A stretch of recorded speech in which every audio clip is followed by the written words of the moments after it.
What up, everybody? It's the Savage Matt Twizted, and I'm drinking at Moe's. This is Drinkin at Mo's, where we talk about the pros of pro wrestling in the Midwest while sipping on some brews with blessed beers and wrestling. That's my scene. Death matches and lucha libre, it's also mean. I'm a straight up smart goofball, not no kiss ass. I stand tall when it comes to wrestling. I'm the king. I know every move, every fling. Get ready for a wild time with Drinkin at Mo's, where we don't quit. Drinkin at Mo's, that's where it's at, like a power bomb. We hit hard, never flat. Fucking right, we're living the dream. Talking about wrestling, always a scream.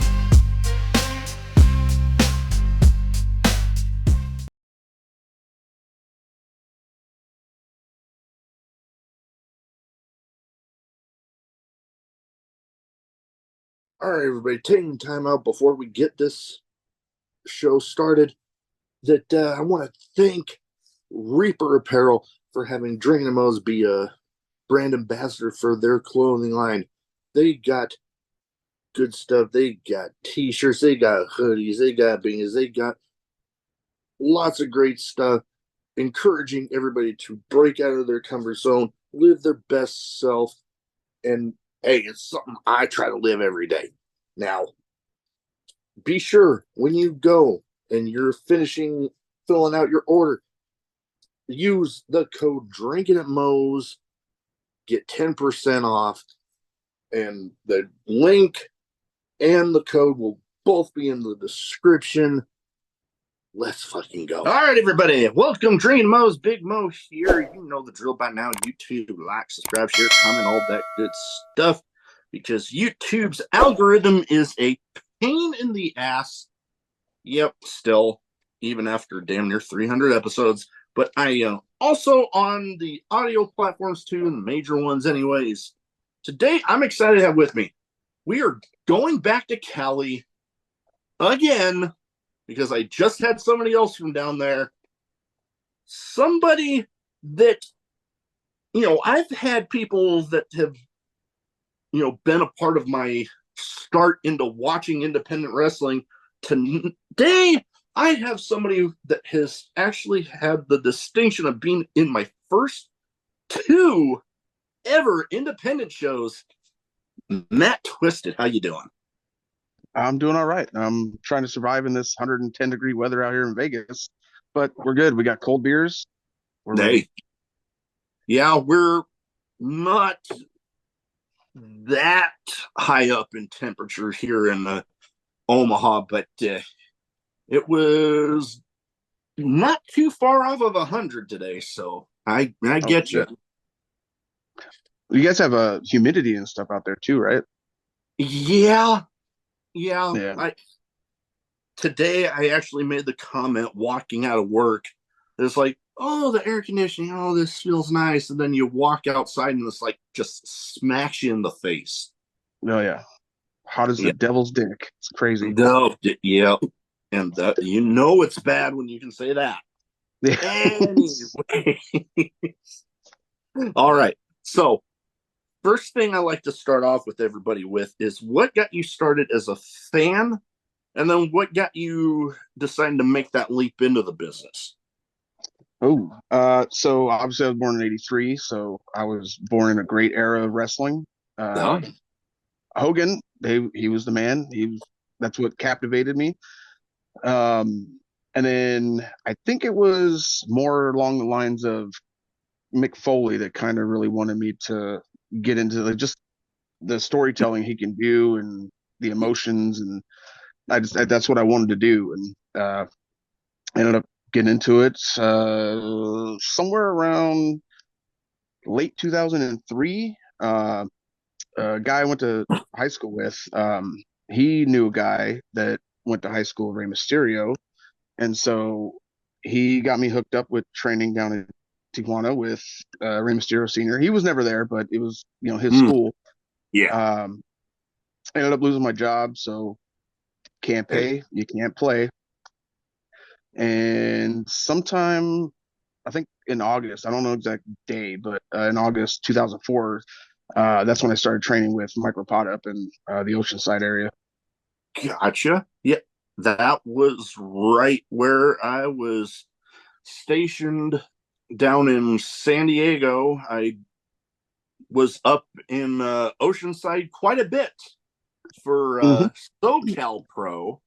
You Oh yeah. have some history there, but my first two ever shows were actually for, I mean, they don't run anymore, but New Wave Pro ran by the guys that also went by the tag team Anchors Away. I've actually had them both on. That was Yep. fun. I listened to those episodes. Yep. Yeah, those were fun ones, and like I guess it had been so long since I like actually you know talked with them, you know, besides through like Messenger and stuff.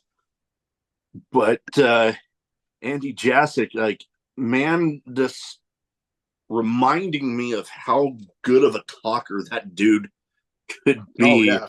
And hell, he's doing amazing things right now, personal life with everything he's got going on. And I believe Oh, yeah. he's still doing stuff with SoCal Pro. I think so. I think he's announcing. I'm not quite sure. I It know was he's one that's, killing it on TikTok. oh God, yeah. Like he started, like my personal TikTok page, he started after I did, but then good lord, he just blew right past me on there. Hmm. God I'm still damn. trying to figure out what the hell to do on there. The most I did was post a couple flyers and then had a shit ton of views, but maybe 5 likes. Yeah, I'm on my personal one, hell, even on the show's one, somewhat struggling for on the likes, although I posted a couple little compilations from when I was at the Collision taping back when they were in Council Bluffs, Iowa, which is like right across the river from me. So Hmm. those ended up not only racking up the views, but the likes just skyrocketed off of those two. So it's always Nice. hit and miss on those. Oh yeah, I think a lot of it is trying to like get your hashtags in order. Because like when I was just posting about the flyers and the shows, I was hashtagging WWE, hashtag TNA, hashtag AEW, hashtag everything, and it was just piling in on the views. Uh, the likes weren't there, but you know. Yeah. Yeah. That it's been, we could go on and on about TikTok and how that whole Oh yeah. stuff works. Like, I like how they used to have it to where, like, you could see the random hashtags and, like, which ones were doing, like, big numbers for people and Yeah. all that. They don't really have that anymore, which has made it a little bit harder for me. Oh yeah. It's all right. One day we'll get TikTok famous. It'll happen. Yeah, one day. We got Although, to create a dance. That's what it is. oh God, I am okay. I am the typical white guy.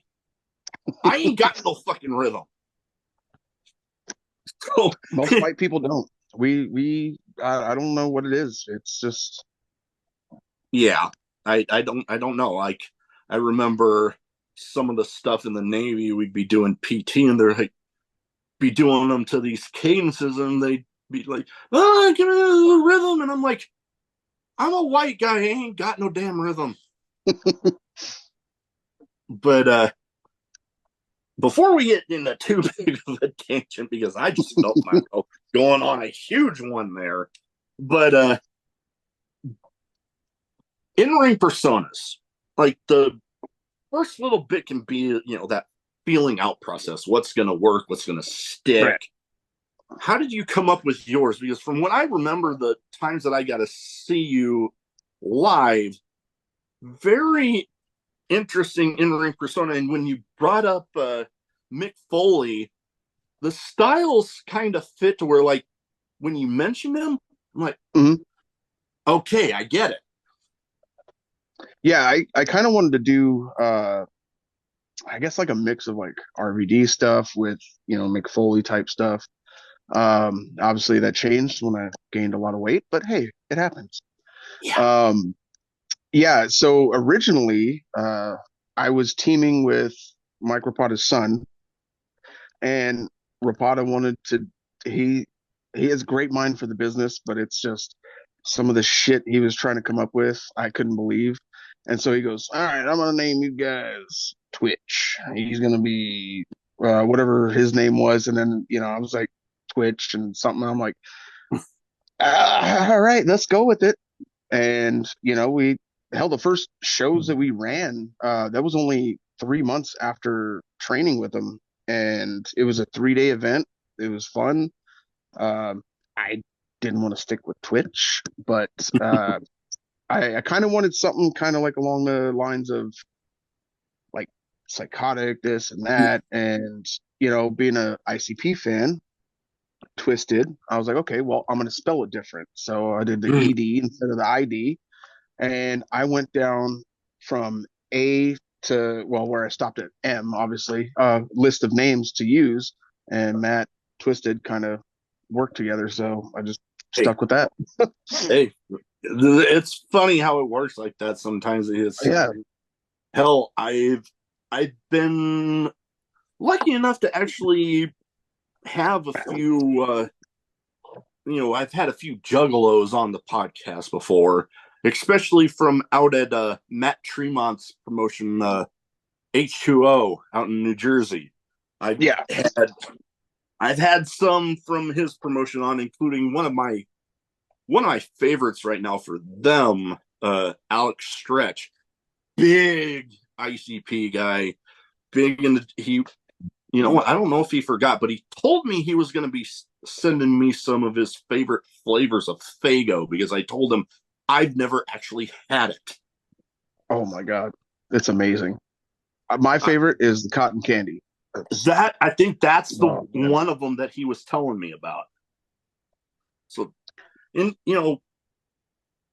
he with him, he mentioned, and much like I said with you, with the style meshing with Mick Foley, he mentioned that one of his personal favorites was Sabu. And like you go and you Ooh. watch some of his matches, Hmm. it becomes plainly obvious Right. how that fits in there because the two of them, man, if they were ever able to be a tag team together, holy shit. The craziness that would come out of that, something else. Oh yeah. But That's a funny story. oh yeah, go ahead. So where I live at in Vegas, uh, apparently Sabu lived a couple uh units over, I guess it is. I because we were pulling in one day and I'm like, this guy's over here Wait. walking around with a Hawaiian shirt on, no undershirt, just open chest, and I saw the scar and I was like, oh, Sabu. And anytime I saw him, it was always in passing, so I never got to talk to him. But yeah, he ended up I, moving out. But man, yeah, that's something else. That actually reminds me of a somewhat similar run-in I had with Kevin Owens. oh yeah, Not hmm, living near him, but last time I was in Orlando, I was with my nieces and some of my side of my family over. They wanted to take the little ones to Disney World, and we were on our way out. I don't know if I dropped something. I needed to tie my shoe, whatever the hell it was. But I hmm. bent down, and as I was getting up, almost bumped right into him. But I see that T-Rex skull tattoo that he has on that one Oh yeah, yeah. shoulder. And then I look up and I'm like, oh my God. Like literally like a foot from me. But he was with his family. And I'm like, Yeah. big wrestler with his family in a place like Disney World. If I bring attention to him, it's just gonna take away from family time. So you know what? I know I saw him. I'm Yeah, fine. that's all you need. Yep. Yep. I've been It happened to me with AJ Styles. oh Uh, I went to was it AWS that was running out of the uh I want to say it was like a figure shop somewhere up there. It's something. It was a huge place. Like Yeah. it was perfect. Yeah. Um, so we went up there, and it was prior to the show starting. We ended up walking around. I was by myself, just walking around, and I saw a bunch of kids surrounding this dude, and I'm like, "The fuck is this guy?" And I looked again. I'm like, oh, "Dude, that's AJ Styles." I was like, Nice. I gotta talk to him." So I Oh just yeah. walked up, tapped him on the shoulder, I was like, "Hey, brother, I don't want a picture, autograph. No, I just want to shake your hand and say thank you for what you do for the business." And he was like, "Oh man, that's cool, man. Yeah."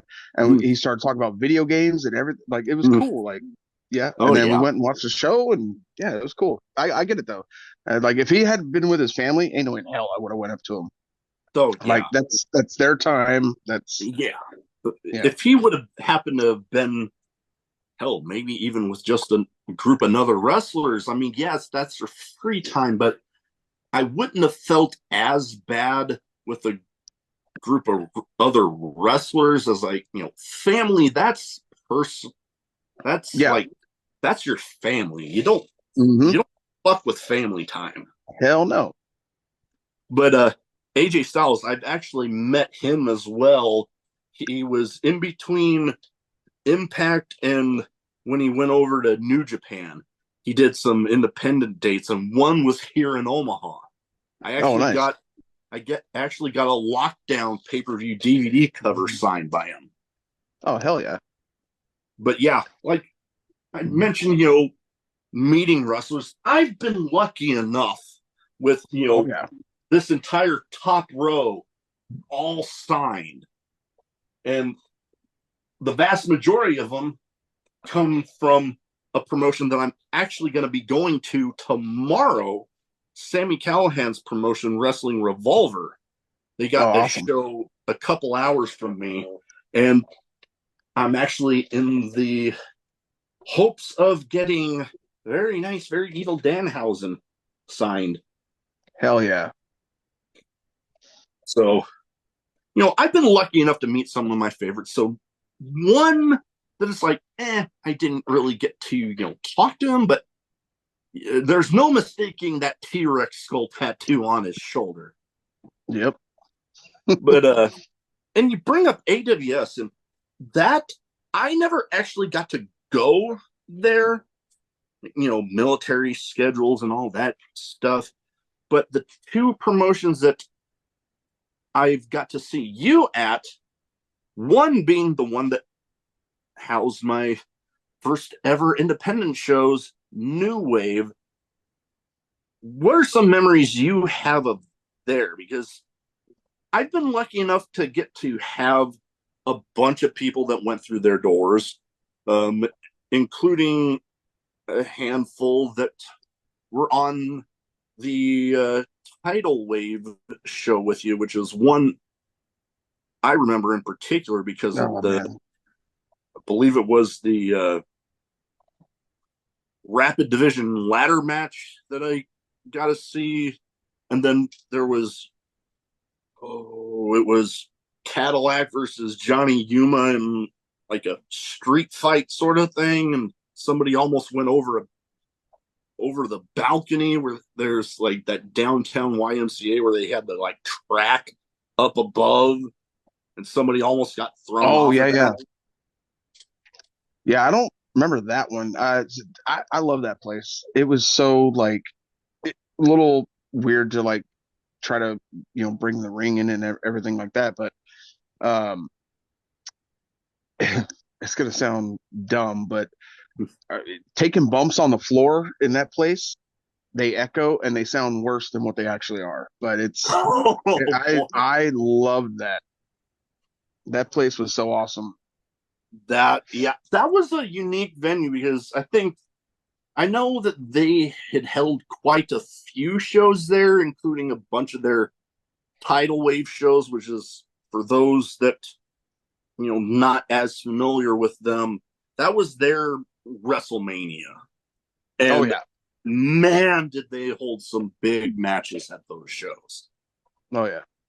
And I think that was actually the only show that I ever personally went to at that venue. Because I'm trying to remember where. think there was a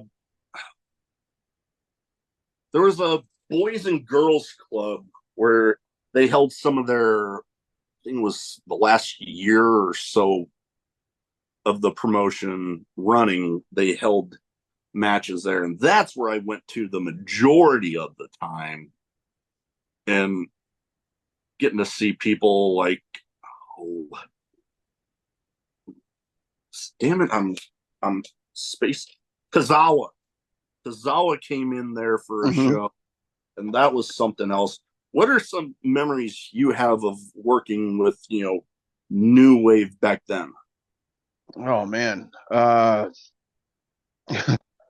getting my ass kicked. um, I did so me and Matt Thrash, we've been working together Mm.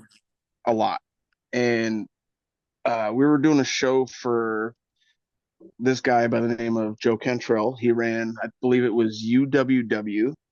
Mm. If you're not familiar with him, he was on Tosh Point oh. He was the guy that was got kicked out of or banned from Walmart or something like that for life. Oh, I remember that now. Yeah. Yeah. So we were doing a show for him, and I ran a couple ideas by him. You know, Thrash being as big as he is, and I was like, you're playing like this big idiot character. I'm like, what if I did this thing where I ran off the side of the ring, did like a little front flip dive to you, and you just kind of turn and, oh, are those nachos? Like to the fan, Mm. And we never did it then. And then all of a sudden we got to work in New Wave, and I was like, okay, well, let's do that. I didn't know how bad it was going to turn out, and it was awful. uh, I don't know if that was the right side, but we were told that there was like some carpet or padding on it because the way that gym was set up, the Boys and Girls, is that a Boys and Girls Club? Then was a The one YMCA that downtown. downtown, and yeah. Um, so we had to have a tarp laid out Oh, because they yep, didn't I want the remember floor that. getting Yeah. scratched and stuff like that. So we were told that on one side of the ring there was going to be some like extra padding under there, and I was like, cool, that's the side I'm going to go on. Uh, I can yeah, already sense where that's going. that was the wrong side. I jumped on the right side, but there was no padding there. So yeah, when I dove out to him, same thing. Oh, those nachos, and I hit the floor. Oh my god, it was horrible.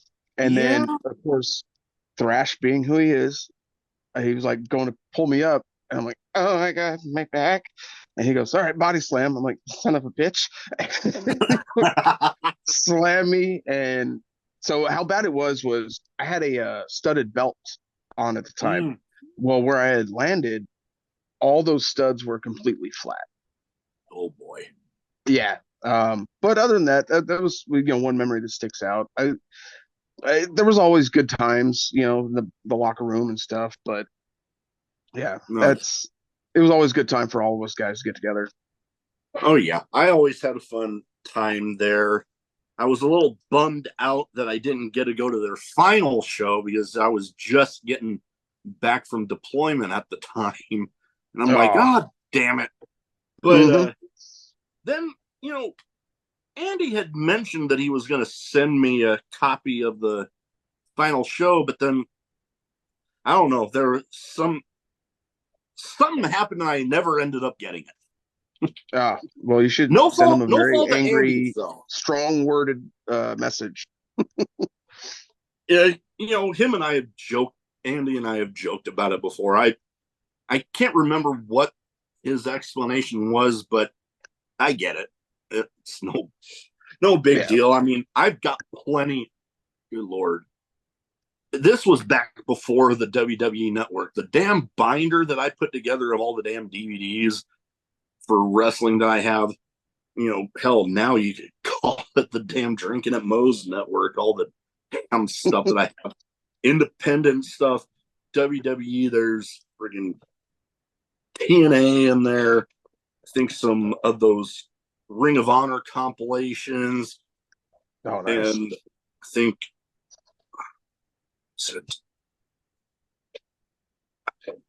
the original XPW. I got a Oh, bunch of their stuff. And that was during the time that I was actually a fan of theirs because oh the man. stuff was something else. Yeah. Now, I might have pissed off whoever runs their social media because they block me on everything. Oh shit. I'm like, okay, whatever. Yeah, yeah. That's all Shit right. happens. Yeah. Yeah, But the first thing of XPW that I got was it was from a Suncoast video. They're not mm, around anymore, I don't think.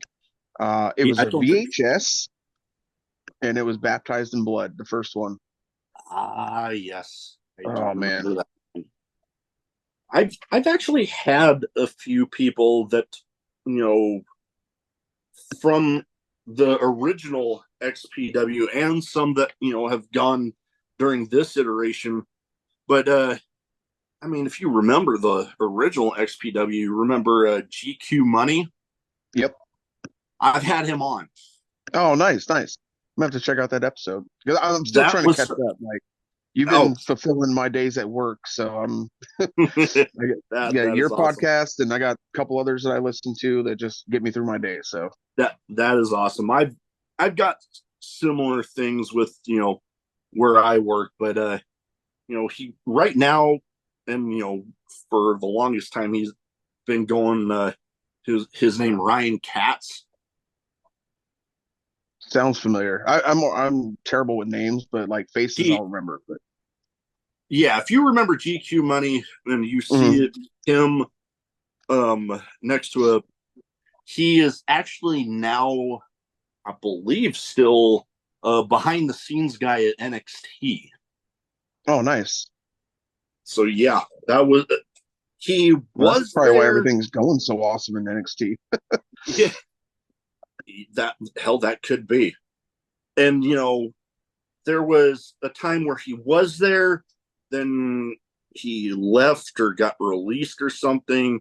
Then he co-hosted Road Dogg's podcast with him for a while, and then Road Dogg went back to WWE, and then he went back, and now I think somebody else co-hosts the Road Dogg's podcast with him. But Oh, that cool. was that was a fun one for me.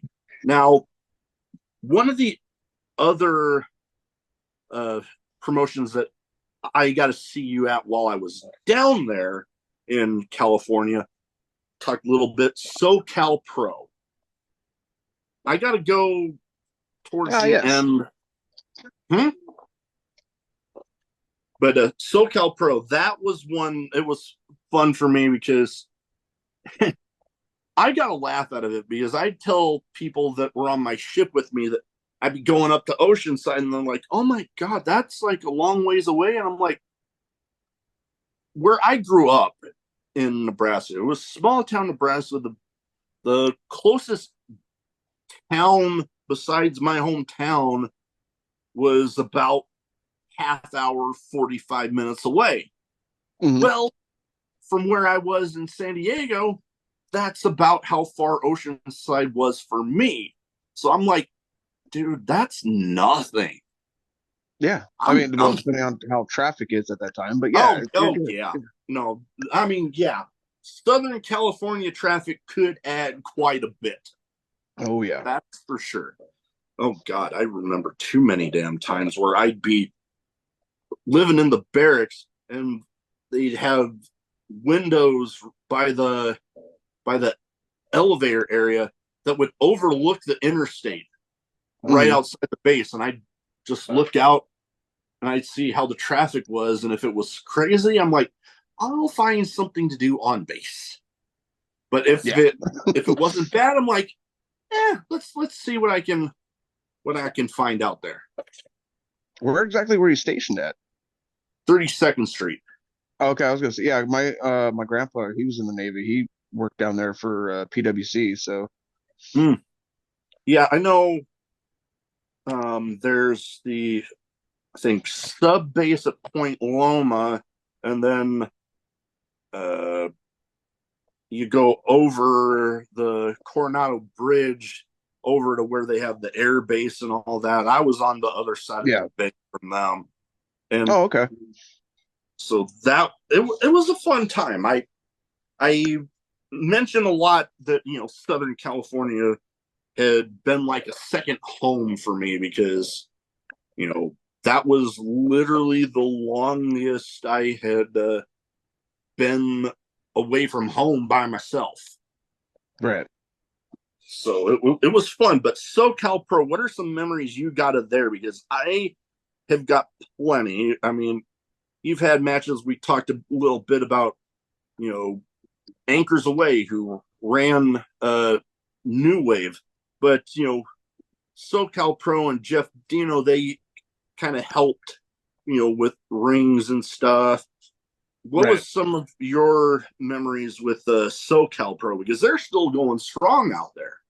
Oh yeah. Yeah. I've been trying to keep up on some of the stuff they're doing. The biggest thing I it's so ridiculous, but uh there's a video that uh myself, Andy, I believe Trevor was there too, where I did the Alex Wright dance, and it was like some Mm. little promo or something we did, but we were drunk as shit, so it seemed fun.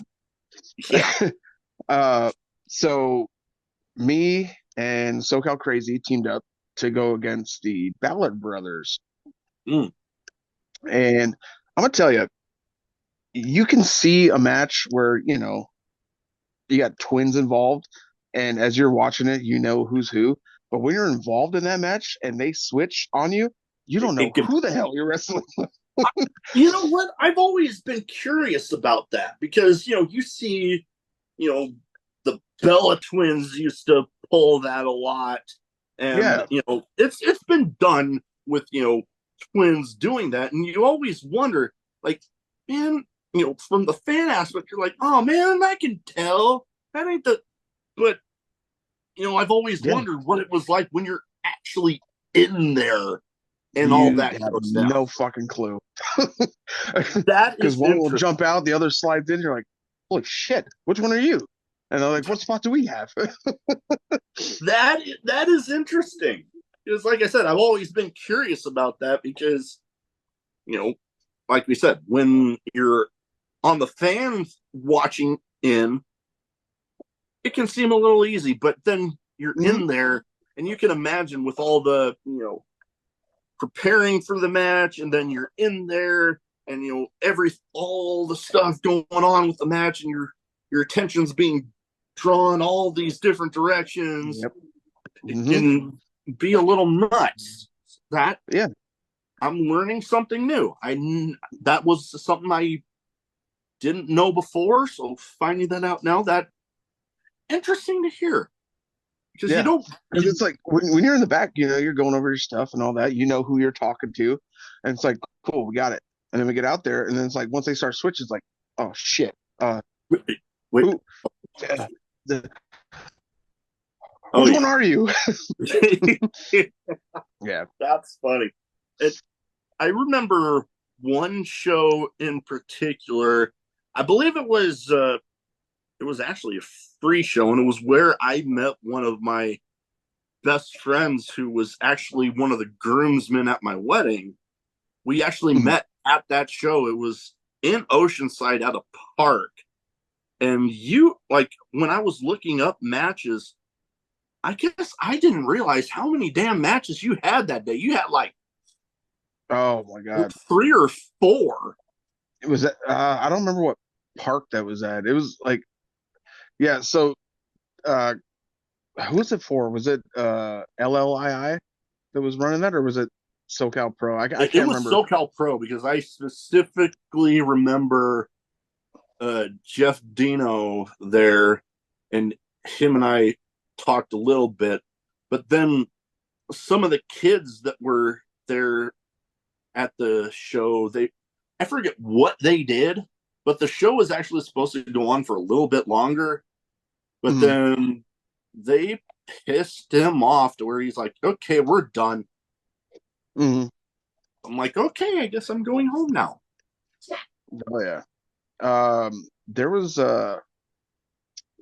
okay, so I did a couple characters. So I did Matt Twisted, and then another character that I was not really forced into, but they Hmm. gave me the outfit and they wanted me to do it. That was for Lucha Libre International Independent, whatever it is, But, LLI. yeah. And they gave me this fucking god awful purple outfit, like full pants, full sleeves, mask, everything, and I hated it. But I did get to wrestle Carl Anderson in that outfit. No kidding. Yeah. But yeah, so it was El Bandito. Uh, I know I've wrestled numerous times doing him, going back and forth, Matt Twisted, this and that. Um, but I think if that was the one at the park, I think it was because there was only a few of the guys there. So it was like we had to Yeah. switch things up and go back and forth. And then I think we did a battle royal. I don't remember. I'm wanting to say one of them. Those are Yeah. always fun. Oh yeah. Yeah. That was a fun show because I just remembered thinking, with the military schedule, there were so many days where every so often you'd have to be on the ship the whole day into the next morning, and then that day I happened to have nothing going on, and I didn't have to be there. I'm like, well, Yeah. free show out in the park in Oceanside. I'm there, and I had a good time. And oh man, I am just remembering so many different memories from some of these shows. Mhm. Talking to you about them, and one show that I wasn't here live for this, but I've been to shows for this promotion. I believe it was back in 23. And I think these guys they were on a hiatus, but I believe they're coming back. Mid-Death Pro did something out in Vegas. Yes, they And did. I saw you on there, and I'm like, holy crap, I remember that guy. And then I'm like, they had a show here in Omaha, the first one, and I didn't realize that my ticket also doubled as a raffle entry into a thing for whoever won, got an event used items signed by everybody on the card. Oh, nice. And I didn't Like a realize piece that of I a door. won. It actually it was. I didn't realize that nice. I didn't realize that I won until at the end of the show, Carver comes up and hands me half a door. Oh shit. And there's like a crack with a dent in there, and it's actually right behind the camera here. And blood stains were still on there. And hell yeah. The one memory I have specifically of that show, and we talked a little bit about TikTok. I have footage somewhere archived on TikTok where they had okay, I'll use this. They had 2 chairs and they bridged a door on there. And well, one guy got placed on there, but then there was like this ledge that overlooked the chairs and the door. Well, one guy climbed up onto the ledge, and then he's like, gonna go leap onto the guy. Well, the guy on the door, as he rolled off, the door went with him. Oh shit. And the guy landed on the door like that. Oh. What was your experience like there for the Las Vegas show? Because for those that might not be familiar with Mid-Death Pro, they are generally a no-ring deathmatch show, and absolute craziness. But for me, being a fan and being drawn to those intense personas and the intense match styles that come with death matches, I loved it. What was it like for you for that show? Because I know they were making a pretty big deal of coming to Vegas for that? Yeah, so I had gotten hit up by Aiden Way. He sent me a message saying, "Hey, Mid Pro's coming. I put your name out there." I was like, "Cool, thank you." Um, got in there. Obviously, there's like a huge connection with everyone, especially in the deathmatch scene. Like everyone's very close and loving, and I love it. So everybody was very welcoming. I got to see people that I haven't seen in fucking years. Uh, so I was very nervous. I was like, okay, I was going against Petrov. I kind of looked up stuff about him. Like I never heard of him. So I was looking up stuff about him. Like, okay, it'd be pretty easy to work with, but I was still nervous. Yeah. And then something clicked in my brain where I'm like, dude, you did a death match with Corporal Robinson. You have nothing to fucking fear.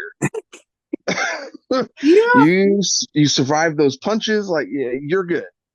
And so when I finally met Petrov, I was like, all right, cool. We did what we did, and then uh, the crowd was so like, there's nothing more exciting than just being like in that intimate setting, like very close Yeah. to the action and stuff like that. Um, it was super awesome. Being so close to where I live now. Uh, I was hoping more people from my work would have showed up, but at least a couple people that I invited, they Yeah. showed up. But Yeah. That, yeah, it was crazy. Like I was like, I know I've done stuff like out on the floor from the ring, but then it's like when you just take that ring away, there's a whole other aspect to it, and it's like, well, now what the fuck do you do? yeah, can't I hit, can can't hit no ropes. imagine. Yeah, there's no rebounding off of the rope. Yeah, There's no Irish whipping somebody into them. There's that was just actually that was the first time I ever heard of what a popper bat was because mm, so Carver came in and he was like, "All right, you guys got the popper bats tonight." I was like, "Thank you." And once he left, I looked at the other guys. I'm like, "What the fuck is a popper bat?" So basically, it's like they have these. It's called thunder snaps. They're like mm, the little like party snap things, but they're they're huge. huge. Yeah. Yeah. And so it's taped around a bat or whatever. And I was like, "All right, cool, whatever." And when I hit Petrov with them, holy shit! Like that thing was like like it's Oh, everywhere. I'm like, holy shit. Like I got excited. oh man, I can imagine. I know. I believe one was used at the show that I went to, and you see the little poppers, and ooh pop, and little kids getting excited about it. But those big ones that were Yeah. attached to the bat, it's like boom, you almost see a little fireball coming off of the Hmm. tamp. It's like Yeah. holy shit. And Yeah. It then was nuts. oh yeah, and then I remember the one I went to. I was like, I considered myself lucky that I decided to wear closed-toed shoes to the show That's always a because good thing. Yeah. yeah, especially for those, I mean, deathmatch shows in general, but especially the no ring ones, because I I might still actually have this piece, but there was a connector end to a piece to a light tube, flew off and Hmm. hit me on the foot. Oh man. Yeah, yep. Those shows are something else. So that was cool for me getting to see somebody that I remembered from those first two shows of mine that I ever went to. So it was fun. And another one, a thing that kind of goes along with deathmatch scene, and I've been lucky enough to get to have some of my favorites on. Like, I mean, I have one of the wrestling buddies for John Wayne Murdoch back here. Oh yeah. Yep. I listened to that episode. That was good.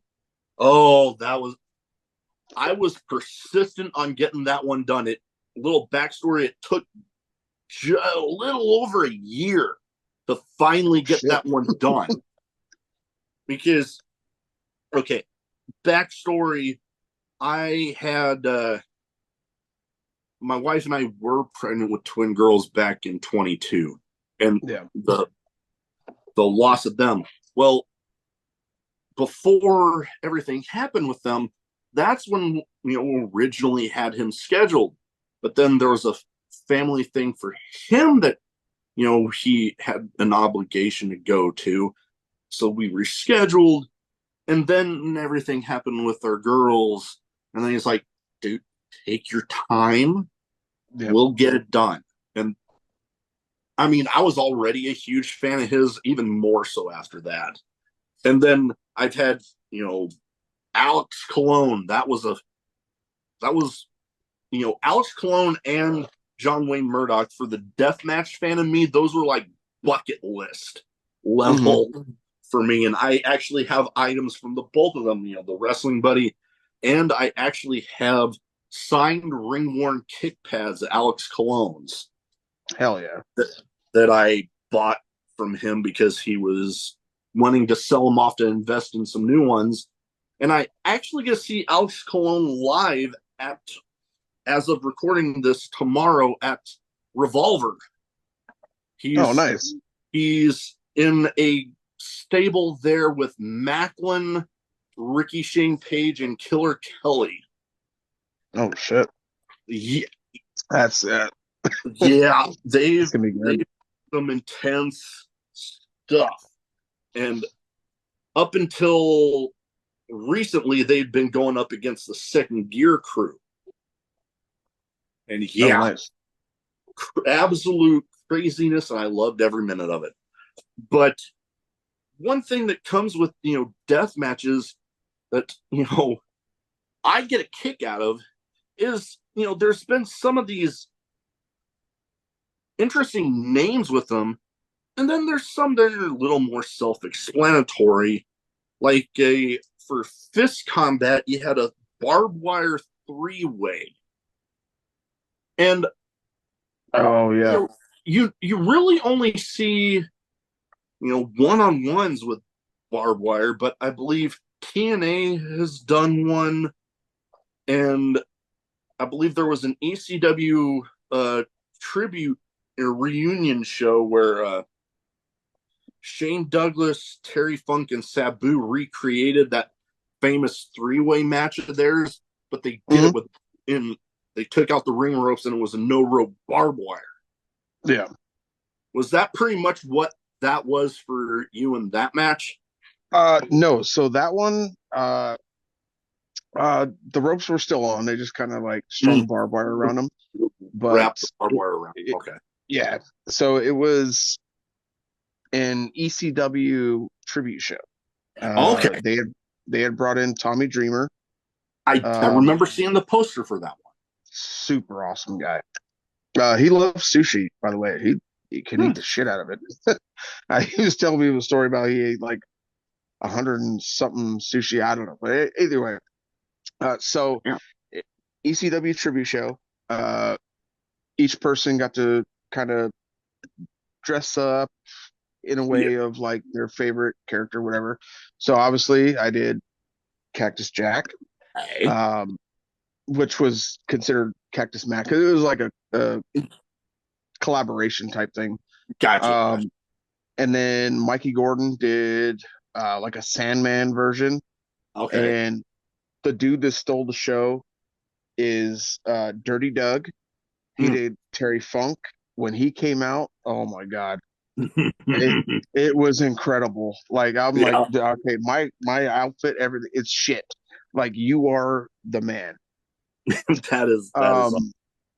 But yeah, it was good. That was the first time I ever took a bump out on the floor onto thumbtacks. So that was very eye-opening, if you will. I could imagine. Like, I've always thought if I ever got into a match like that it would, if I were to take a thumbtack spot, I would definitely be having to wear a shirt. Like, I'm not going into that shirtless because I just, and, correct me if I'm wrong, but this is the way I have it playing in my head. You have a shirt on, you have the thumbtacks in, you could just go, just pull the shirt up. Boom. they're out. You Yeah.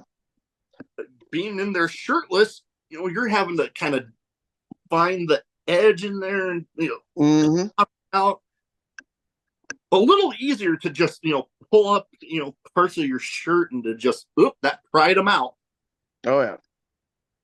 But it sucks too. It's like, especially if you think you got all of them out, but then there's like one or two still stuck in your shirt, and you're trying to take bumps. Oh my god. Yeah, I can imagine. Yeah, you think you got all of them, but and then you're taking off your shirt and you're like, why is that still hanging there? And Yeah. you're like, oh shit, Oh, I that did happened. miss one. So there's I don't know how viral it got, but there was a shitload of views on it. Um, Terex actually hit me with a moonsault off the top rope through a table. Uh, Prior to that, I got slammed on the tacks. Well, the tacks were still stuck in my shirt, and I was still trying to like move around to like Yeah, to not wiggle feel them it. out. Oh yeah, no, yeah, it was still awful. But Oh, luckily, it was a nice, clean landing. oh, Um, that's it. but yeah, it was cool. And speaking of Terex, I mean, I've had him on too. That was a Hmm. fun one because I remember seeing him again going back to New Wave. I remember seeing him, and then I'm like, holy crap, for a guy his size to pull off some of the stuff Yeah. standing, like literally, you see like Ricochet and stuff doing these standing moonsaults. A guy, and okay, for those that might not be as familiar, I suggest going back and watching that episode. You'll get a little bit of an idea of the size of the man. A Yeah. guy his size pulling off a standing moonsault. Holy Yep. shit. And I remember I took a friend of mine from my ship to go to one of the next shows after that. And KRX came out. And Hmm. it got to a part where like I could see that move was coming. And I nudged my friend. I'm like, watch this. And then the look on my friend's face, his jaw practically Yep. It's on the all straight down to the floor. floor. Yep. Yeah. Shit, that's how I felt when he came off the top rope. I was like laying on the table going, Oh God, I can only imagine being the guy on the receiving end of that. oh Holy man. shit. It Yeah. was surprisingly, it wasn't that bad. Oh, that is I wish I would have remembered to turn my face because I was so in awe of him coming off the top rope that that I you didn't turn my could face. And as soon as he landed, I mashed right into his side. But other than that, it was a clean, easy bump. that's good. You almost Yeah. had me thinking that you didn't turn your face, and then all of a sudden, oh, you get a face full of man boob. Oh, I no, don't no, know. no, no. I don't know why that was the image that came into Not my like that would have been a problem. I would, I would yeah, have taken no, it. but man, I don't know why that was the image that I had playing in my head. I oh god, now I can't get it out of my head. Holy shit! Backflip and then nipple straight to the mouth. Yeah. Oh, oh, okay. Now I can breathe. All right, man. But yeah, no, going back to the barbed wire throughway. Yeah, that is something that you know people often don't realize. There are the no rope barbed wire, but then there's also the ones where they kind of wrap it around the Yeah. ring ropes, which TNA has done both. They've done the no Mhm. rope, and they've done the. I think one of their more recent ones was wrapping it around, and I'm wanting to say Dusty Rhodes is definitely. I think it was Dusty Rhodes and the Road Warriors, or maybe it was just the Road Warriors.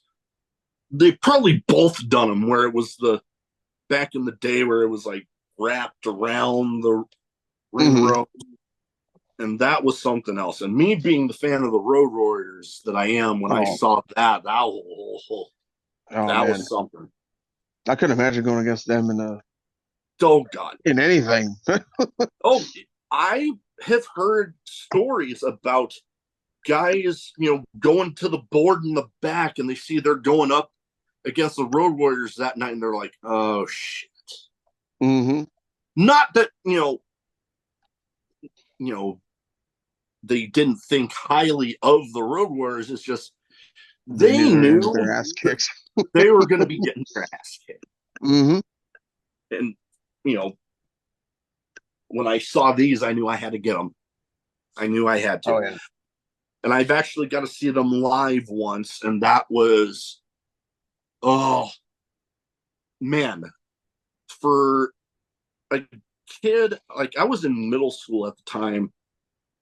I have only ever had 2 acts in wrestling that have had me from the moment they came through the curtain and that music hit to the moment they went to the back. I was on my feet the whole damn time. They were one. Stone Cold Steve Austin was the other. Oh yeah, it has to be. Oh yeah. I have often said that if I were to ever be able to get Stone Cold on the podcast, I could just switch to only doing my 2 cents after that, because I'm like, how the hell am I going to top that in my head? Unless I had him on again. Mm-hmm. Or he started co-hosting with you. I mean, Or yeah, hey, he's got the beer. Yeah. I drinking at Moe's. Hey, what's it? Manifesting. Yeah. Manifest the right. shit out of that. I would love that. Oh, Stone Cold, clear your schedule, brother. Clear your schedule, kid. Goddamn, kid. Goddamn, kid, use your words. Because I know if the first time getting to see him, I think he would say, "Hey, kid, use your words, kid." Because I would just be that starstruck the way I have him built up in my head. I would just be like, I would have the figure. Like I'd want to get something signed. I'd just be like, mm-hmm. Like I wouldn't be able to say anything. Your gums. Yeah. Oh God. Wow. All right. So now I have 2 categories. I got a little bit of a name game where I name off some people. You give me some quick thoughts on them. And, I try to, as you've witnessed a lot with, having seen a bunch of my episodes, I try to theme it towards the guests as much as possible. Oh, this should be good. With, actually, with having known you from, time out in California, each of these guys, big, at least got their start out there, their build from there. Yeah. I name them off. Quick thoughts on the person. First one, I got to see a little vignette of this guy when I was at Collision. I'm hoping they have him coming back soon. Scorpio Sky. Oh man. Scorpio Sky is awesome. I got to do a little bit with them for, I think it was like Epic Pro. I don't remember the name of it, but I will tell you this. He did knock over my 32-ounce Miller High Life in the back, but it's okay. He apologized. It was fine. But dude, super, super chill. Not a bad thing to say about him. The guy's super athletic. I mean, fucking Scorpio Sky. Oh, yeah. Yeah. Like I was telling you about, going through and some of the, getting, back into the trading card hobby. I've actually ended up pulling up a few pretty cool ones of his. So hopefully one day I will, much like my Danhausen card that I pulled out, I'm taking the figure and the card to get signed by him, because oh hell yeah, hopefully one day I'll get that for Scorpio Sky too. All right, next one. He's been had a little stint in WWE. He was a mainstay in TNA, went to AEW and back with TNA, and even made a appearance with this partnership with NXT. Kazarian. I haven't had too many run-ins with him. Maybe like a couple, because I know he worked with New Wave, so there's probably like a few things with like battle royals, but I've never had any bad. He's always been cool, very very humble. And I'm loving this new, like, he seems to have a little bit of a new lease on life with this new persona that he has with TNA right now. He really seems to just be having a blast, and I'm Yeah, loving it. yeah, it's good. It's sometimes it takes a little longer than most, but I mean, once you Yeah. get that niche, whatever you find, yeah, Yeah. Once you really get that thing that really seems to catch on, you really just, maybe it hasn't caught on right away, but you can tell that the person just has a knack for it. They're really yeah. in the zone with that persona. He really Hmm. seems to be latching onto that right now, and I'm happy for him for it. Hell yeah. Next one. Some people aren't too thrilled with the guy, but hey, when it comes to being a heel in wrestling, that's their job, is to get people to hate you. And he's doing a damn good job of it right now. Jack Perry. Ooh, Jack Perry.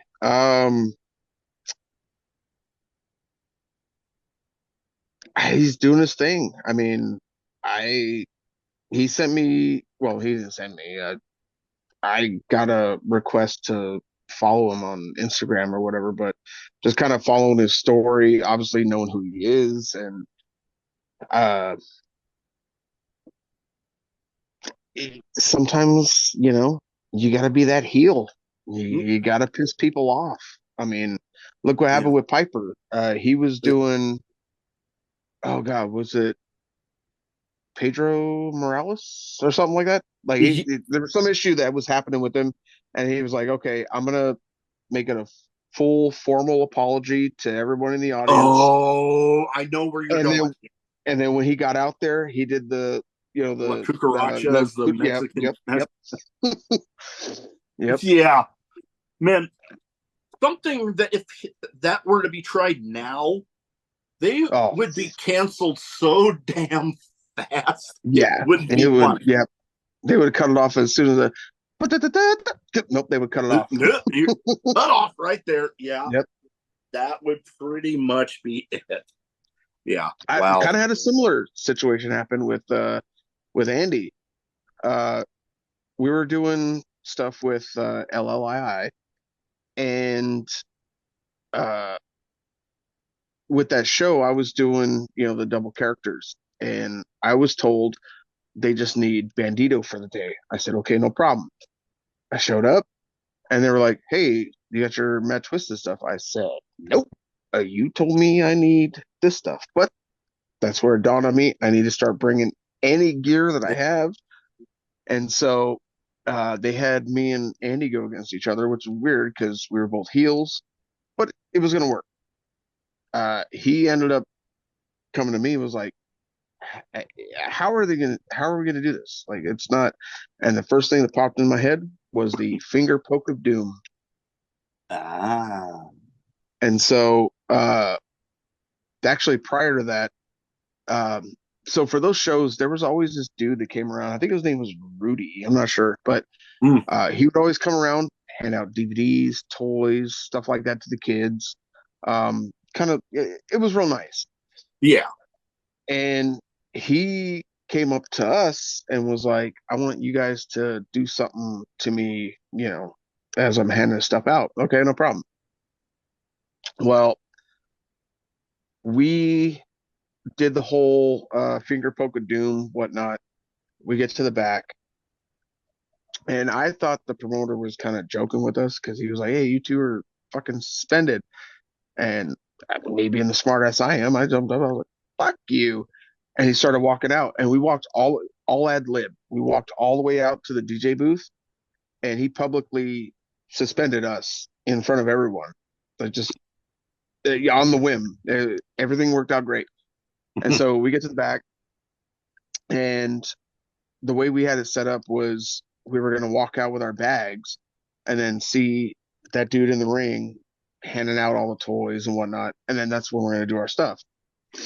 So we go out there, we do everything, and I'm listening to Andy talk, and he's killing on the mic, obviously. Oh yeah. And everybody's screaming and cussing this and that. And then I don't know what the hell popped up into my mind, but I was like, give me that mic. And I was like, if you people don't shut your mouths, I'm going to call immigration in here and they're going to shut the show down. And that, they fucking went off. And yeah, it was awful. But it was a good time because, first time I actually got legit punched by a bunch of fans and some old lady with a magazine. I don't know. That's when you really got them. Yeah, or you really fucked up. I don't know. One of the two, yeah. Because man, there are really only a few people that have really been able to get that sort of heat on them. And it's reminiscent to me of like going back to the original ECW with some of the stuff that the Dudleys were able to. Yeah. Oh God. Mm-hmm. They were like the masters of damn near creating a riot every damn night. Yeah. All right. Last but not least, I have actually not only had the pleasure of seeing this guy live, but I've also had him on the show, and that was a fun one for me. Famous B. Oh, dude, Famous B is so great. Oh, I never got to like work with him, but just him being there in the locker room and everything, such a cool dude. I love that dude. I know he's kind of coming up, and I wish him the best. Like, yeah, awesome. Oh yeah, I'm loving everything that he's doing, and I'm trying to think. Obviously, a lot of people know him from Lucha Underground, and yeah, I forget what the numbers were, but it was like something to the lines of 423 get thing, and like that whole. When I had him do his intro and he did that, I didn't even ask for that. Oh, nice. I was like, dude, make of it what you want. As long as I get, introducing yourself and drinking at Moe's, I'm good. Yeah. And he just, bam, launched out with that. And oh my God, I was just smile ear to ear. Like, I'm like, oh, that was okay. How do we top that? Because we already got off to an awesome start. Hell yeah. And, he's doing plenty of great stuff right now, getting, really getting a lot of steam under him. I'm like, man, keep it up. I'm loving it. Definitely. And actually, unless, card subject to change, as they always say, I actually have another Lucha Underground guy coming up that I'm recording with, I believe, next week, a former champion, Marty the Moth. Oh, nice. Yeah. He randomly followed me on Instagram, and I'm like, same with me. I'm going to shoot my shot here. And then boom, it happened. I'm like, holy shit, this is awesome.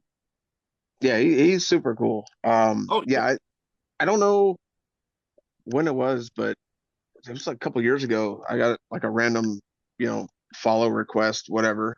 I'm like, what the hell is this guy? And then when I clicked on it, I'm like, oh, I know who that is. I'm like, oh yeah, of course.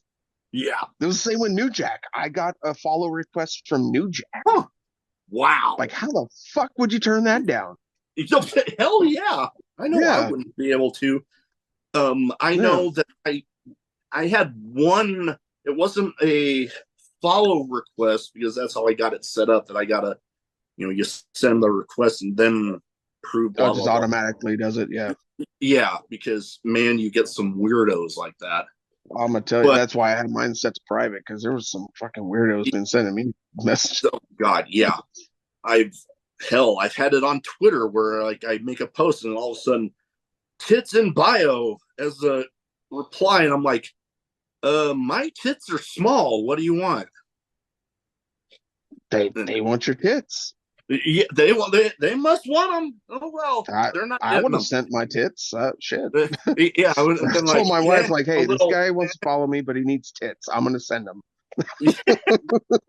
But one thing, it happened on Twitter or X or whatever the fuck you want to call it now. But it was either I had just recorded with them or I posted about, the episode actually aired with the former Ring of Honor 6-man tag champ Dutch.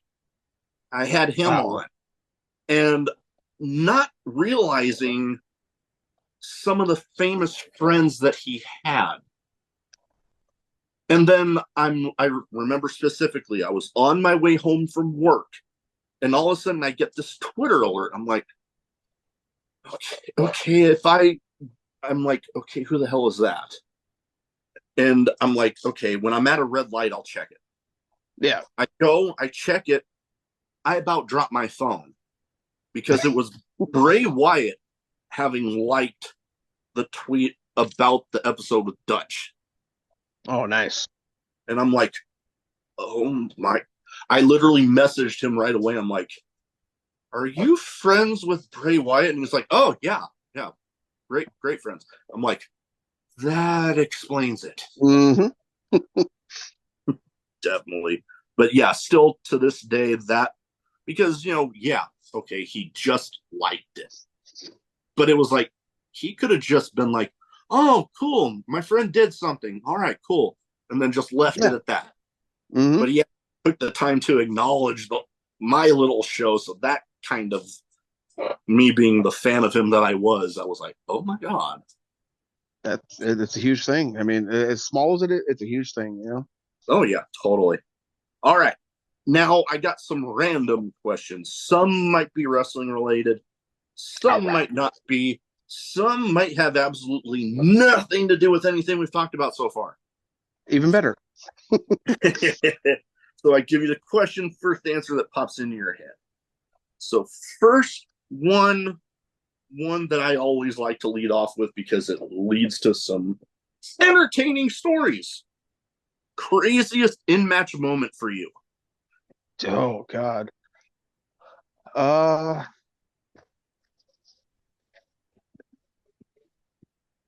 Probably getting actually stabbed in the forehead with a fork.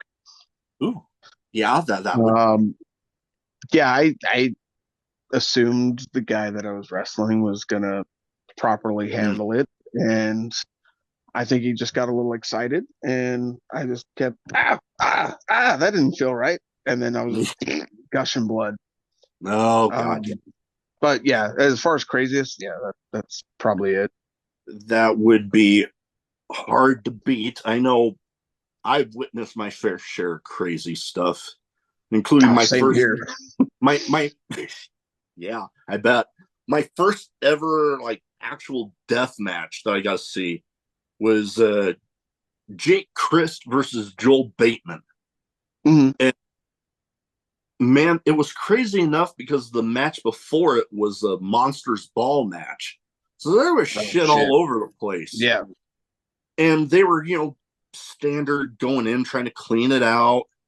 Jake Christ runs in, it's like, fuck it, we're leaving it, let's go. Yeah. And, started off nuts. And then 4 folding chairs, 2 panes of glass, and then Bobby Olson, his friend, rolls in, and I see him pull out a thing of lighter fluid. They lit the glass on fire. That was something else. And pretty much a good memory for me because, one, I actually have a picture with Joel Bateman after the match, and he's still all bloodied up and stuff and just smiling like crazy. And I'm like, nice. You're a bad man. But that was actually the first time I got to see Jake Christ live because I had him on the podcast right very shortly after the footage came out of him burning the IWA Mid-South belt. Oh, shit. Okay. I was like very shortly after that. And, that was a fun one. And getting to see him live for the first time. Like, I always love, when I have somebody on and then I'm actually getting to attend a show where they're going to be in a match. So, Right. getting to see them sometime more often than not after I've had them on. And it's like, oh, cool. I'm actually getting to, like, Billy Starks. I had her on and I got to see her in a scramble match at Revolver. So that was like, oh, shit. I'd always, I've seen her matches before that, but actually getting to be there live in person, that was something. It's a whole different story, yeah. Oh, yeah, totally. All right, now, next thing here. I've done some spicy food challenges. Oh, shit. I'm probably not going to do too many of them anymore because like the Blazing Wing Challenge, my hands were literally burning clear through the next morning. See, I've never tried that one yet. Oh, God. I finished it with about 45 seconds left. Oh, shit. Because I was like, the only way I am not completing this is if the time runs out before I'm done. Yeah. That's the mindset I had in there. But for you, the question I have, the one chip challenge video I saw yours, and the question really, why? Because that's like a whole level of like, what the fuck? Yeah, well, that's what I thought. Fuck, the difficult part about it was trying to get the thing out of the box. It was like all taped up all well, and then as you saw in the video, like I'm like, oh, okay, it's in the shape of a coffin. Awesome. All in all, it wasn't that bad. The heat was pretty bearable. It was more the flavor. Like, Yeah. I don't mind super amount of heat, but god damn it, it's got to have some fucking flavor. That is where I'm at with spicy food. I don't mind the spice, but I want it to have some damn flavor to it. Yeah. Like, it just tasted like a dry, well, I mean, you saw the video, so like I said, it tastes like a mummy's dick. I don't know if that's what it would taste like, but I can imagine that's probably what it would taste like. Maybe not mummy's spicy, dick, or I was thinking more of like the devil's dick or something. Yeah, something like that. But yeah, no, that's like, there's spicy food with flavor, and then there's stuff where the spice just totally takes over the whole damn experience of eating the damn thing. And it ruins it. It ruins it. Totally. And that's why I've always told my wife, I'm like, I don't mind spicy stuff, but I just want it to have flavor to it. Yep. If there's a good flavor to it, dude, all day. Although, yeah, bring the heat. Oh yeah, bring it. But yeah, when it's just overpowering all the flavor, yeah, no, not at all. So I've been thankful that I haven't done that one yet. Oh, you're solid on that. Don't try it. If you do, eat some bread or something prior, because within an hour, at least for me, my stomach started curdling and was just fucking awful. And then I was like, no, everybody get out of the bathroom. I gotta go. Just have to jump for it. That is what I imagine when Pizza Hut had that spicy lovers pizza. And I was like, oh, this ain't gonna be that damn spicy. And I ate it. I'm like, this ain't bad. And then I had to, a little while later, oh boy, much like that. I'm like, oh damn, I gotta poop. And then I go to, and it felt like, okay, yeah, it might be a little graphic for some people, but fuck it. It felt like my butthole was on fire. Oh yeah. Yeah. That's like the fucking lava sauce from Taco Bell. Delicious. Oh, very delicious. Not super hot. but coming out, it was Though fucking like coming out a lava. whole Like, different fucking oh, story. Yeah. Jesus. Oh, yep. That. Oh, ugh. I'm getting PTSD from thinking about it. All right. Yeah, I'm Anyway, sorry. it's all good. Well, next up, I've mentioned, some of my hobbies, the signed figures. I got, some unsigned stuff that, maybe I'll get signed someday. You can't see it up top, but I also have, I'm big into collecting souvenir shot glasses. Oh, And nice. and growing up, it was always pro wrestling and Ninja Turtles for me. Hmm. So I've been rebuilding my Ninja Turtle collection, and Nice. I've got two that literally you hear about people, selling autograph stuff. Nope, these two will be staying with me until I'm dead. Yeah, good. But I have a Funko Pop signed that I've physically met these two, Hmm. signed by the guy that voiced Michelangelo in the original cartoon. Hell yeah. And then I got a Splinter Funko Pop signed by the guy behind Splinter from the first two movies. Oh, that's awesome. Dude, that And was such a like oh yeah, era in oh my God. Like oh yeah. And the thing that Michelangelo. made it, oh, So awesome. the thing that made it for me with those, and this will lead into my question. Michelangelo, I get the guy that voiced him. I got to tell him that, growing up, Michelangelo was always my favorite Ninja Turtle. And Same here. Same here. we got in like a solid, almost probably 10-15 minute conversation just on that.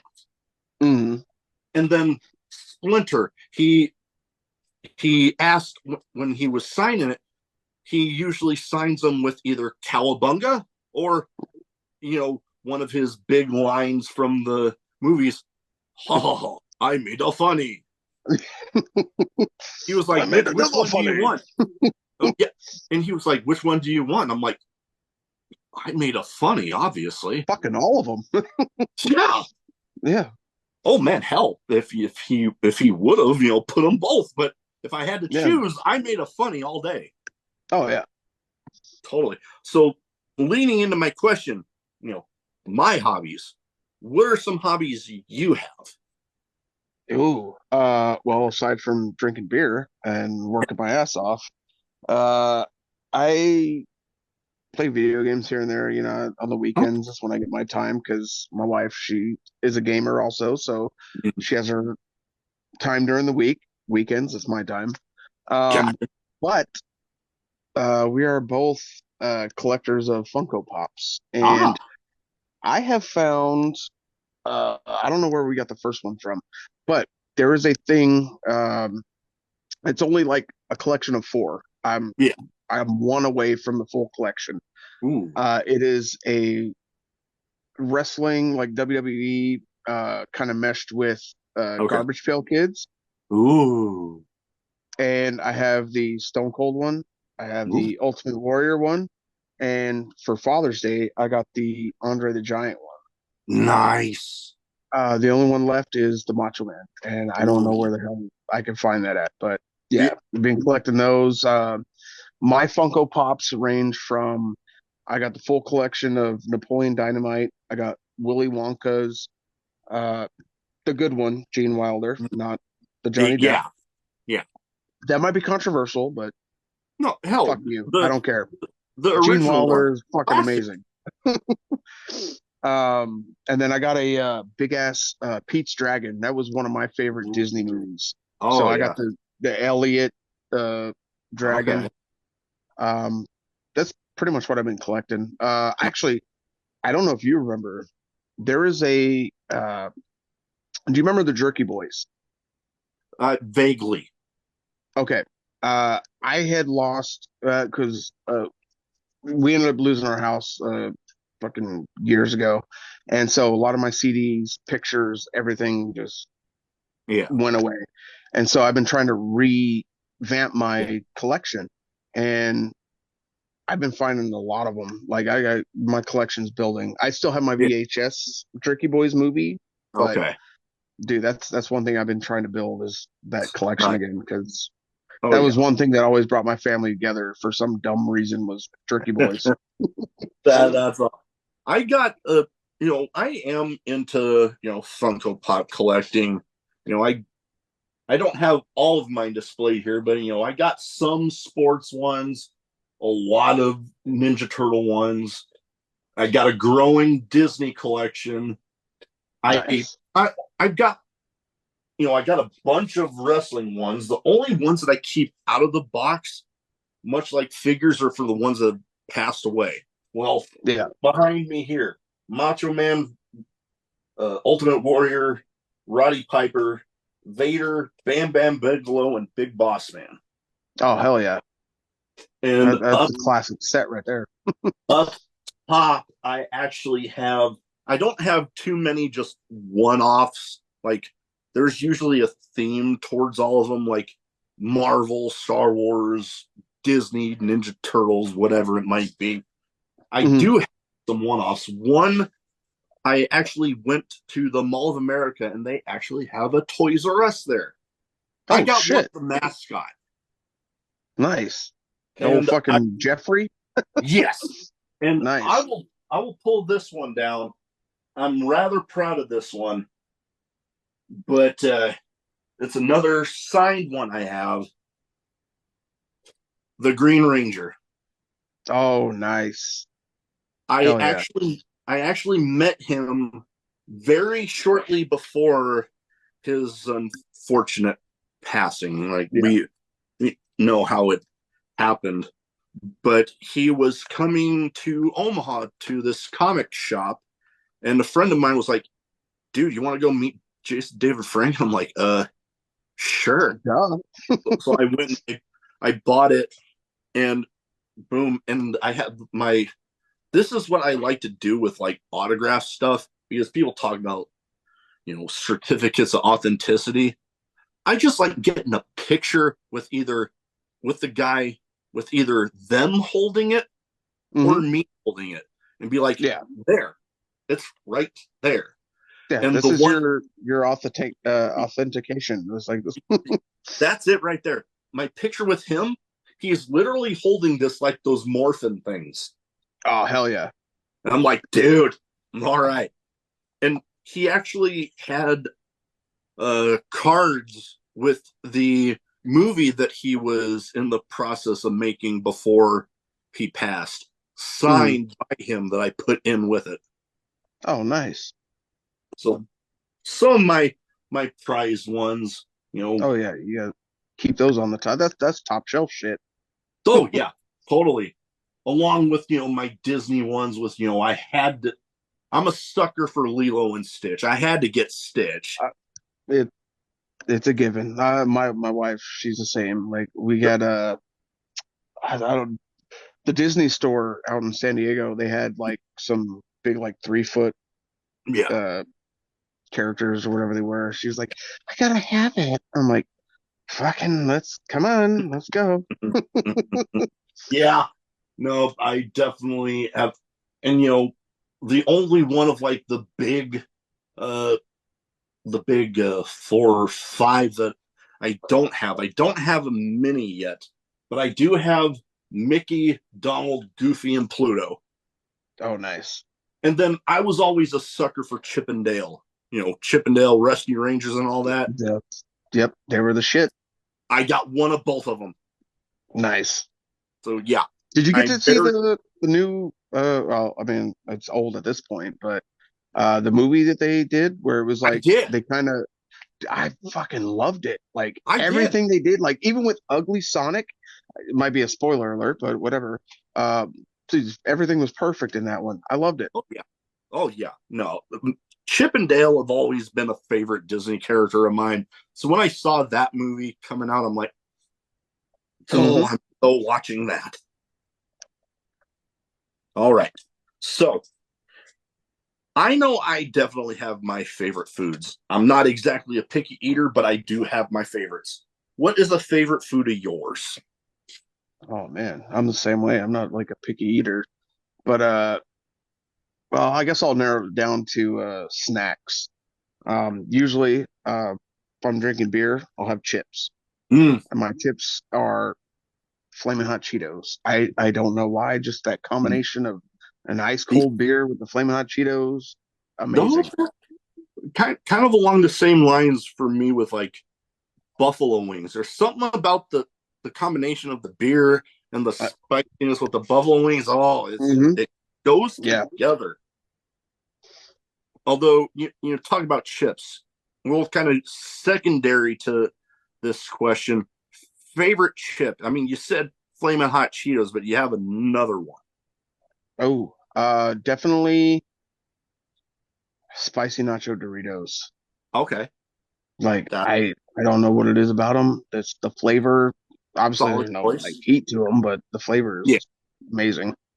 my personal favorite when it comes to Doritos, the spicy sweet chili ones. In the purple bag.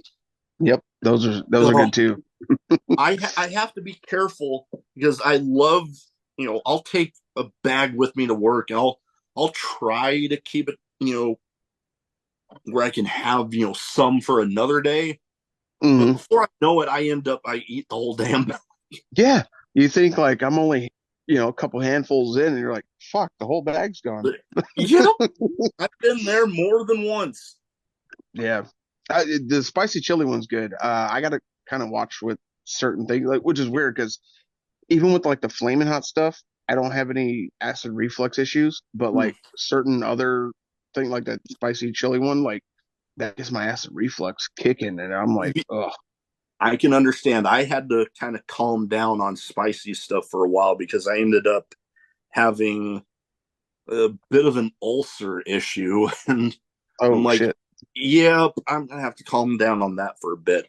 And I still Hmm can't go like how I did, but yeah, no, I still have to be a little careful with it. Yeah, oh yeah. All right. Now, with the name of a show like I have, I would feel weird if I did not have this question in here. Favorite drink, alcoholic or non, or hell, one of each. Well, I'll give you one of each. All We'll right. start with non-alcoholic.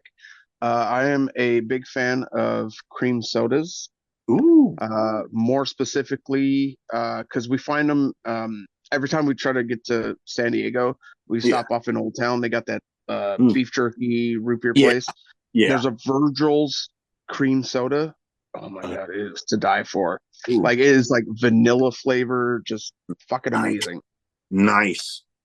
Um, with that being said, you could mix that with Captain Morgan, and you will not taste any fucking liquor in that one. Very dangerous. But Yeah, I bet. as far as alcohol, uh, I'm a beer guy, so Same. I I stick with what me and a friend of mine came up with is called a DFR, which is a dollar to fade ratio.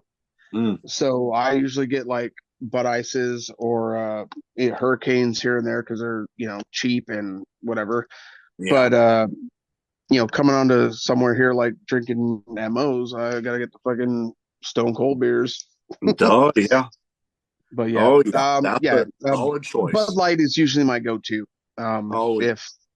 If I can't figure out anything, I'm fuck Bud Light. Let's go. Oh, yeah. I mean, yeah, I have my, Kona big waves. I am I do love is it Coors Banquet? That's another solid one. Oh, so delicious. Oh yeah. Way better than Coors Light. Fuck Coors Light. I mean, I'll still drink Coors Light, but yeah, Coors Yeah, Banquet. well, I won't buy it, but I will drink it if it's free. Oh, yes, true. Yeah. Uh, Broken Skull, another solid one. And you bring up Bud Light. I actually story behind this can here. Oh I shit.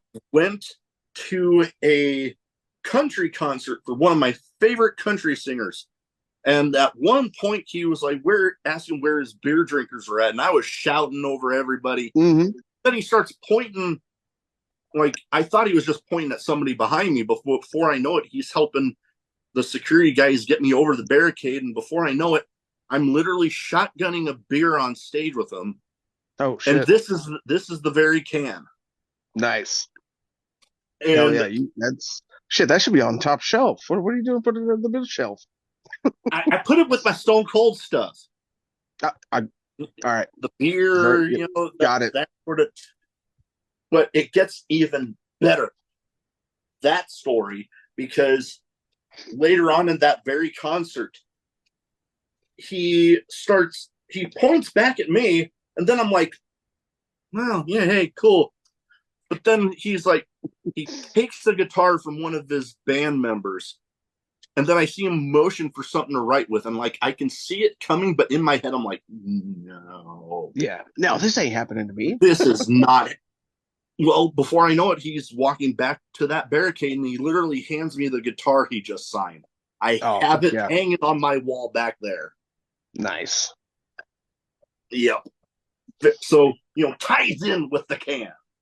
Oh yeah. But as far as non-alcoholic for me, I do enjoy cream soda, but I'm also a bit of a Dr. Pepper fiend. Ah. And one of my favorite variations is the Dr. Pepper cream soda. Oh my god, it's so fucking great. Oh, it's My so my delicious. my wife is hooked on the strawberry and cream Dr. Pepper. I know the And one we've you're been talking about. I know they're kind of gonna end up probably going away with it. So anytime we see one, we're just like, fucking grab them. Let's go. Totally. I Yeah. know they also had the creamy coconut one That wasn't bad. It that kind of tasted like the fucking pina colada Slurpees. Like, I was gonna say, but it was weird for me because I I had both a 20-ounce bottle one time, but then out of curiosity, my mother-in-law had actually bought some of the zero sugar cans of it. mhm. And it's like the 20-ounce bottle, I didn't really taste the coconuttiness in it. But the Yeah. can, I'm like what you said with that pina colada. Wow, words are hard. But They're like penises, brother. They get hard for no reason. oh man, oh god. Wow. Okay, but I could actually taste the coconut in the canned one. Mm. It was just weird for me because I'm like, how the hell did I not taste it in the damn bottle? Yeah. But it was good. I'm Yeah. It's, not bad. Not bad. I not still bad. prefer regular Dr. Pepper, but yes, Yeah, not yeah, bad. regular or the cream soda one. Those two, Yeah. either one, I'm solid. I will take either one.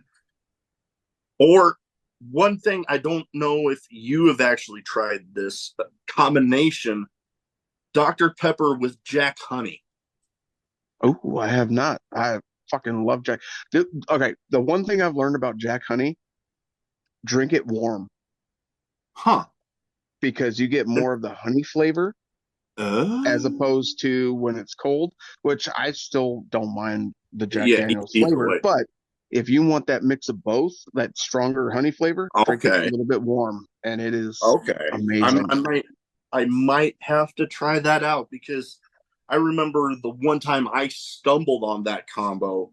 It was actually I had already opened a can, and then I'm like, I saw one of those little shooter bottles of the Jack Honey, and I'm like, Yeah. meh. Yeah, why And not? then I tried it, and I'm like, holy crap, this is good. Hmm. All right. So, last but not least here, best advice you have for anybody that might be wanting to get into wrestling. Oh man. So with the episodes that I have listened to, everyone has given solid advice. All I got to say is the wrestling business is like the elevator business. There are ups and downs. Keep your head up. Like when times are like real tough, reach out to your brothers, in the wrestling world. Um, just don't give up.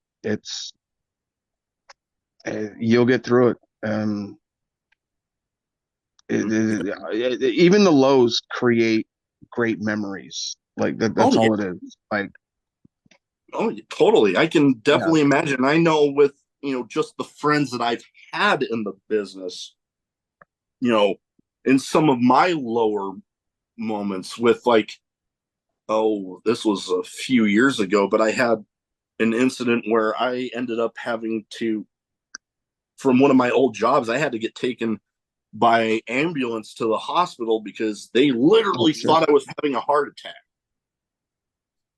But literally, I reached out to one friend in the business, and then Hmm. by lunch the next day, the vast majority of every other friend I had in the business was reaching out to me instead of me reaching out to them. Right. And then with everything with the loss of my wife and I's girls, Yeah. the absolute show of love and support that I got from people here local to what I mentioned, Jake Christ. He was Hmm. one of the first people. He was one of the first people I met. You know, as soon as I started actually going back to shows after all that, and man, much like I said with, now I'm spacing off on who I said it about, but I already had enough. I was enough of a fan of him before, but the just him taking the time that he did to talk to me after the show, man, nothing but love for that guy. So Yeah. it's very much that same thing. But then you also, I can imagine, kind of going along with what you were saying, the even the highs, you get, you know, you have some like huge match, or like Yeah. I pass a huge milestone for the podcast, and you just, out of everywhere, you just, the show of support you can get from all over the business is just something that if you can find your way in, it is something else. Oh yeah. It's a huge brotherhood. I mean, especially with like the deathmatch scene. Like everyone's super chill. Everyone, it's if I when I went against Corporal Robinson, I never met him before, and was kind of nervous going in because I had no idea who the fuck I was wrestling for that one.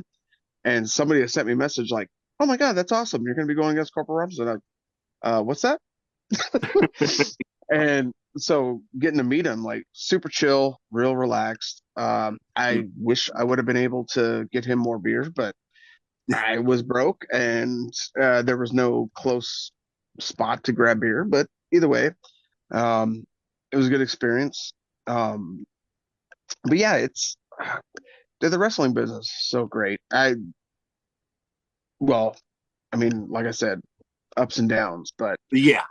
even with the downs, you find out who your closest people are, and when they start to reach out for you, it's a good feeling. Like I don't Oh know, yeah. I love it. I wouldn't change it for the world because had I not been a wrestler, I wouldn't have met my wife. You know? That is much the same, along the same lines there before we go, much along the same lines of how I met my wife. Not I was just a fan at the time. I hadn't even Hmm. thought of the podcast at the time, but a very good friend of mine in the business had been trying to get me to go back to this one show here in town because there's two promotions here in Omaha. He had been trying to get me to go to a show for one that I hadn't been to in a couple of years. Hmm. And I'm like, you know what? Next time they got a show on a day I have off, I'll go. And I kid you not, I hadn't been there maybe more than 40, 45 minutes. And that friend comes up because he had seen me looking at this girl that was helping at the merch table. Hmm. And like, come here.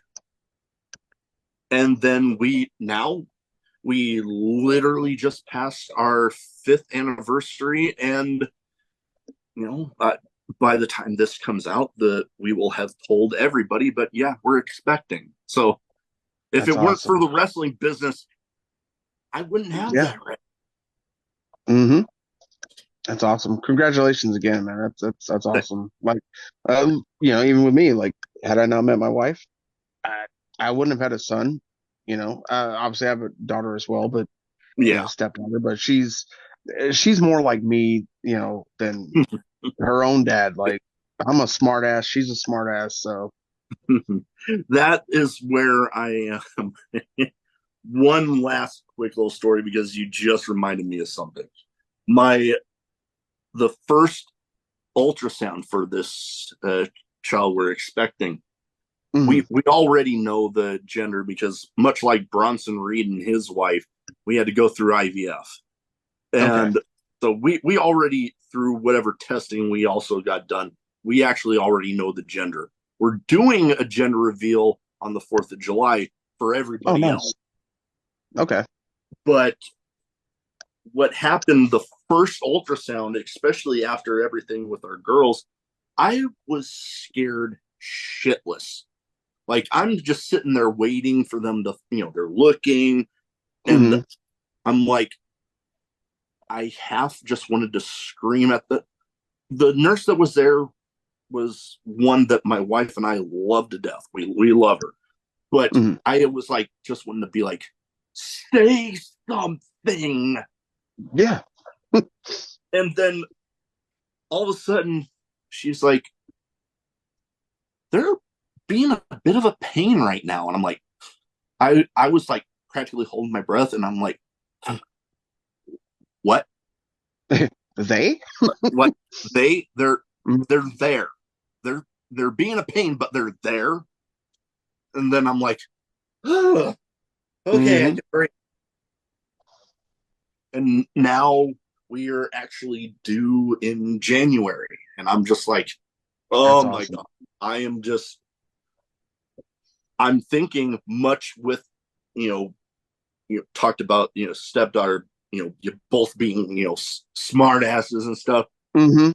With this, with that being the pain in that first ultrasound, I'm like, oh god, he is gonna be just like my wife and me, and being a little bit of a smart mouth sometimes, and oh god, Yeah. and trying to hide in that ultrasound. I'm like, oh god, we're gonna have a hide and seek baby, aren't we? Hmm. You're like, you ain't gonna find me. Nope, it's gonna be one of those. Well, anyways, before we go, where can people find you social media wise so they don't already have their eyes on you? If you want them to have their eyes on you, they can go ahead and get them there. Oh yeah. So on Facebook, it's my shoot name, Todd King. Instagram is Twisted 1983. I don't know if there's an underscore in there. I can't remember that shit. I used to have a Twitter, but I don't know what the fuck that's going to nowadays. So good luck trying to find me on there. I have a YouTube channel. I haven't done shit with it because I don't know what I should do with it. But Yeah, Todd King, you can find me on there, whatever. Other than that's pretty much it. that kind of reminds me of my YouTube channel before I switched everything over for the podcast. It was just so I could just random videos that I do that I'd be like, I want somewhere to post it besides Facebook. And then Hmm. I think I had maybe 20 followers at the most. Now I'm, last I checked, 344. Oh shit, Yeah, nice. something I I think never. I'm hitting strong with six. I think maybe seven. I don't know. But hey, maybe we'll get you some more off of this episode. But Oh, that'd be anyways, nice. Maybe I gotta post some shit. but yeah, no, we'll get all of that stuff in the description. You can kind of hear my dog making ruckus upstairs, so I'm probably going to need to start going to check on him. But That's all thank right. I hear my you. son screaming, so we need to No, go. yeah. But thank you for taking the time to talk to me tonight. And, best of luck with anything you got going anywhere. You are more than welcome back anytime. And, like hell, me and my friend, we have the My Two Cents stuff. We can dig up a death match topic that we can definitely cover, and we can have you Um, on. I'm down for it. Just All message right. me. I'll DM you my phone number too. So if anything, you just hit me up. If Oh, you're ever for out in sure. Vegas, dude, more than Oh, welcome. Let's drink some beers. most definitely. Between you and the ring announcer for Revolver, I got a couple people I need to come visit out there.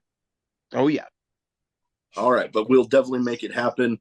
That is about all I have. Thank you again, and man, this was a fun one.